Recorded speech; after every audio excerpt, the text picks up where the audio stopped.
Вот это, что в комментариях пишут, ой, все замечательно, все отлично, все будет нормально, экономика будет расти, все такое. Элементарный пример приведу вас. Недавно совершенно мои братья приехали в Пицунду, решили взять отель, снять на один день. Посмотрели их паспорта, увидели, что абхазцы, и не дали им номера. Сказали, что по регламенту местным не предоставляются проживания в этом отеле, по просьбе самой администрации. А совершенно недавно я, где живу на побережье, хотел спуститься, где я с детства купался на море. И, соответственно, иностранные отдыхающие с России, соответственно, арендовала эту часть у наших местных и не впустили меня.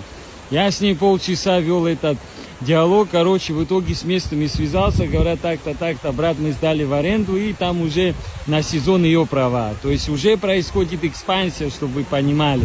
То есть ни к чему хорошему это не приведет. А те люди, обеспеченные граждане иностранцы, которые будут покупать апартаменты в Абхазию, вы имеете в виду, что ваши права будут соблюдаться до тех пор, пока есть нынешняя власть. Как только власть поменяется, она непременно поменяется. Будет пересмотр все в национальных интересах Абхазии. То, что вы имеете в виду, задумайтесь об этом.